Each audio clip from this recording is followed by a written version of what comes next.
About a month ago, I posted a video where we compared this stock grid heater with this BD upgrade kit to this Banks Monster Ram on my 5th gen Cummins. And today I'm taking that video down, and here's why. So to understand why I removed the video, we first need to go over the results of the previous video. Now, the whole point of the video was testing different products that eliminate the dreaded grid heater nut that melts and falls off into your engine and completely destroys your engine. And as you can see in the video, I was so lucky that I removed mine when I did, because my nut was melted and at any given second it was about to fall in. Now, the two main things we tested in the video were performance on the dyno and cold start reliability. Now, when comparing the two intakes on the dyno, there was no significant increase or decrease in power. The results fell well within the dyno's margin of error, which is kind of what I expected. This isn't a magical part that's just going to increase power like crazy. And to be fair to Banks, they don't even claim this increases horsepower. They claim it increases airflow and improves throttle response, among a few other things. But that brings us to the main reason I'm making this video, is the cold start tests. And the cold start tests were not great for the Banks Monster Ram. And when I say cold start, I mean the truck was not plugged in. You guys watching this video have to realize if the truck is plugged in, it started fine, no issues at all. I just wanted to see how the truck would start in an emergency situation in case you forgot to plug in your truck, or maybe your breaker tripped overnight, or maybe you work in the oil field and you don't have access to a plug-in. That's why we tested cold starts. Now, this is the factory grid heater, and this is what the Banks heater coil looks like. So I wanted to see how that Banks heater coil stood up to the factory grid heater. So here's a minus 10 degrees Celsius cold start with the factory grid heater. And here's minus 10 with the Banks grid heater. It's only minus 10 degrees Celsius.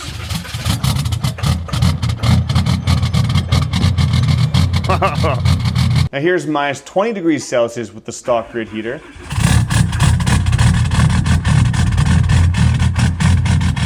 And minus 20 with the Banks installed.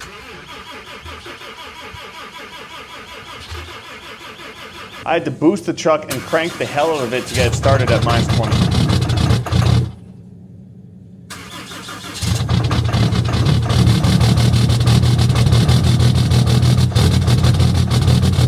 So needless to say, I wasn't too impressed with the Banks heater coil, and I just felt it didn't hold up to Canadian winters. Now, once Banks caught wind of this video, they contacted me, and they were actually pretty chill to deal with. But right away, the first thing they said about the cold starts was they blamed my tuning on my truck. And I thought it was a bunch of BS, because my truck runs great, gets great fuel economy. But because Banks was willing to work with me and trying to resolve this issue, I thought I would at least humor them. So what I did was I put a completely bone stock factory tune on my truck, and I did a cold start with it. This is approximately minus 15 degrees Celsius cold start with factory OEM programming in the truck.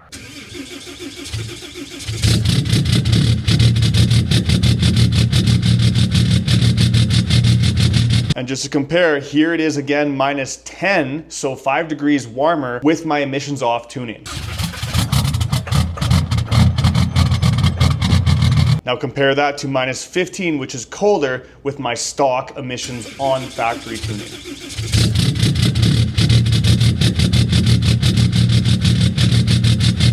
And yes, if you're wondering, I did have a ton of engine lights on when I was running the factory tuning because my truck's deleted, and that's emissions on tuning, but that's beside the point. The point is that with the factory tuning, in colder temperatures, it started better than with the emissions off tuning in warmer temperatures. Clear as day, you can see it starts better with the stock tuning. So now, before we move on to what happened next, I want to clarify something. I know I promote the Diesel Dudes a lot, and I want you guys to know that the tuning that was on this truck was not from the Diesel Dudes. I bought this truck back in 2022, and I deleted it in 2022 before I ever started working with the Diesel Dudes. This was one of the first ever 2022 Cummins that was ECM swapped and deleted. So when we finally figured it out, we didn't really look too closely at the tune file. We were just pumped we were able to delete it. And the second thing, no matter what I do to make this video, I know some people are going to comment and say, oh, you sold out, you got bought by Banks, blah, blah, blah. That's simply not true. If you guys remember the previous video that we're talking about, where this Banks performed so horribly in the cold, I had a discount code for 10% off any Banks products. I'll put the discount code in the description. But you guys realize that if you use my discount code, I make commission. So if I wanted to sell out, I would have just lied in the video, said the Banks product was absolutely amazing in the cold, and I would have made a shit ton of money doing it. But my reputation is very important to me.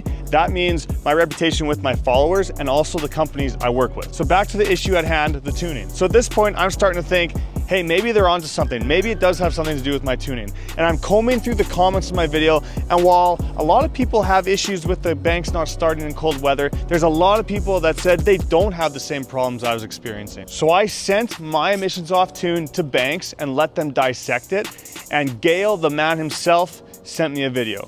I'm gonna play it for you guys. And after we hear from Gail, I brought in a special guest to hear from him as well. Hey Kyle, Gail Banks here. We dove into the calibration file that you sent and we compared it with the calibration from a stock Ram HO. It explains why you had such a tough time with the cold starts. Per the Ram owner's manual, a block heater is recommended at 0F and mandatory at 20 below. So we designed the coil heater system in the Monster Ram to start properly if you follow the Ram owner's manual. Before I jump into the file you sent, let me give you guys the 411 on how calibration or tune files work. This base calibration consists of thousands of maps that work together to control the engine. Suffice it to say, there's a lot of math going on in the background, depending on pressures, temperatures, operating conditions, and so on. Since we're talking about cold starts, I'm going to focus on two operating modes, cranking and running. Let's start with the cranking map.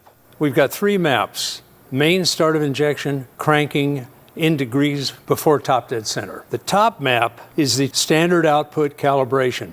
Now mind you, the SO engines have a 19:1 compression ratio. The second map, the middle map, is a stock HO calibration. HO engines have a 16.2:1 compression ratio. Then we have your calibration, also 16.2:1. First thing I want to point out is the timing of the stock standard output 19:1 compression engine. At 100 cranking RPM, it's retarded 1.5 degrees. At 200 cranking RPM, it's retarded 1 degree. Let's go down to the bottom to your tune, and you'll notice at -30, at 100 RPM, you're 1.5 degrees retarded, and at 200, you're 1 degree retarded. You've got the cranking timing of a standard output engine in stock form, but you have a high output engine. So coming back to the stock HO calibration, the middle map, you should have at -30, at 100 RPM, 1.1 advanced, and at 200, 2.2 degrees advanced.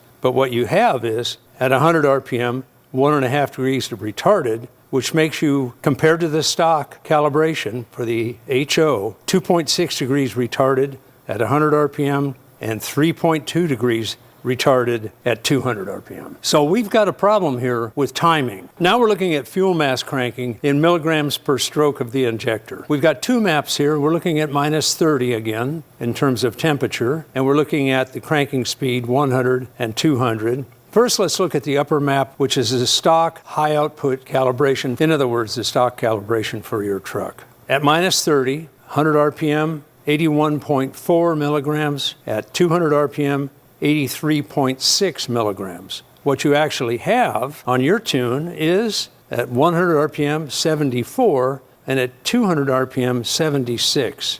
In both cases, you're missing 9% of the fuel needed to start the engine. Typically, tuners don't modify the cranking maps because their goal is to add power, not to change the way the truck starts. However, in your case, someone changed the crank fueling map, which is why you had such a tough time starting it. One possible reason they altered the cranking fuel quantity was to accommodate bigger injectors. They would have reduced the fuel quantity because the larger injectors don't need as much on time to inject the same amount. But here's the deal. You have stock injectors, so you don't have enough fuel. This explains why it struggled to start even with the factory grid heater. As soon as the engine starts running, the ECM transitions into run mode, which uses a different set of maps. This is the part of the tune that I'd expect to be custom, and sure enough, it's custom. Your CM2450 ECM uses different maps for different operating modes. There are modes for high altitude, DPF regen, cold weather, etc. Tuners have co-opted some of these modes to make their own switch-on-the-fly tunes. Looking at the data log from cold start, it looks like you're running mode 5. Now we're running and looking at the main start of injection in mode 5 measured in degrees before top dead center. We're looking at an idle speed of about 600 RPM and a fuel rate of about 35 milligrams. The OEM high output calibration indicates 2 degrees after top dead center or 2 degrees retarded.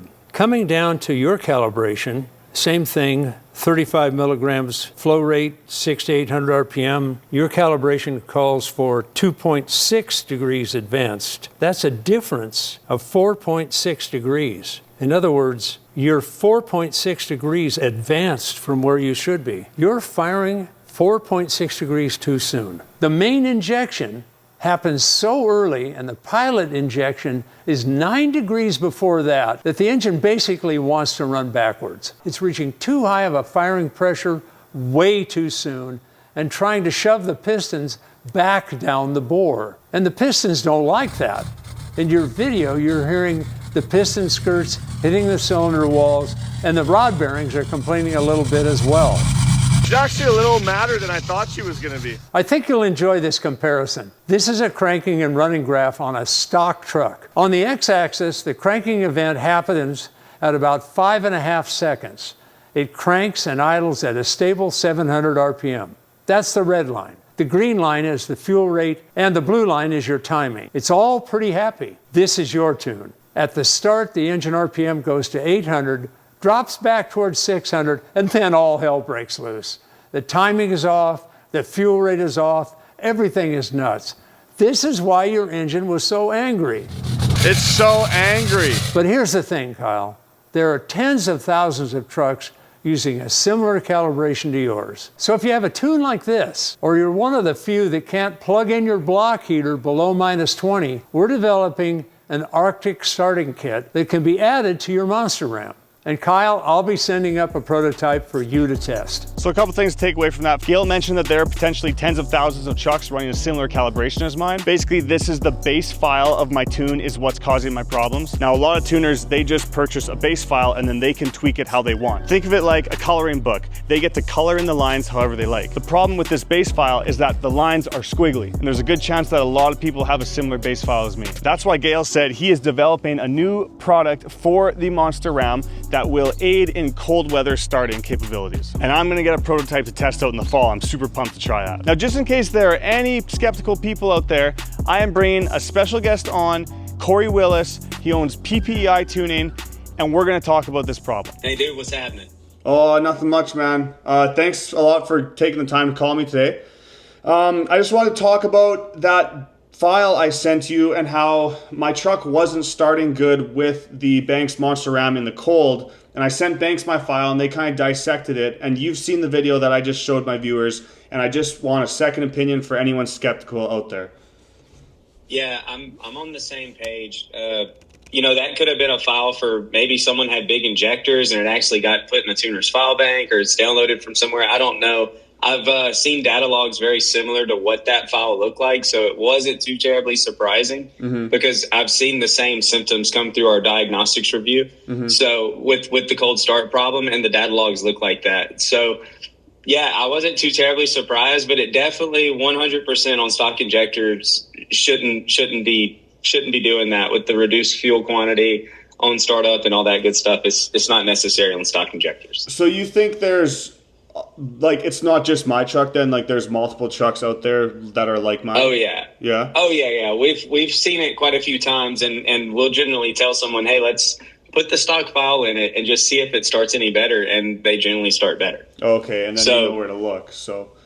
Yeah, and I mean, like I said, who knows? I've seen it quite a few times, so maybe it's a popular base file, but maybe it's got screwed up in the matrix. Yeah, you know. Yeah, well, unfortunately, I wasn't able. Like, I started my truck at -15 with the stock file, and it started much better than even when it was -10. So it was colder and still started better, but it was warming up around here, so I haven't been able to really try it at like -20 or -30. I'll have to wait till this next winter, but I'm looking forward to try it with like a solid tune that I know has a good bottom end on it. So yeah, same. And once and for all, settled a good debate. Yeah, exactly. Okay, well, thanks for taking the time to call. I really appreciate it, Corey. No problem. Thank you. I'll talk to you later. Bye. Yeah, have a good one.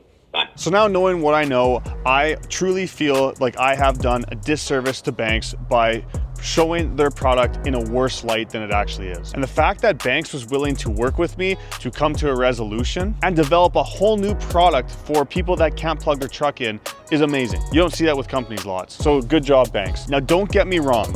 The heater coil does not do as much as a factory grid heater, but my tuning caused it to start much harder than it should have. So that's why I have decided myself to remove the video, and instead this fall or this winter, I am going to redo the video with a properly running truck, and we will also be testing out Banks' new cold weather kit. So I hope I have a good enough reputation with you guys that you believe me with everything I'm saying. This is not paid for by Banks.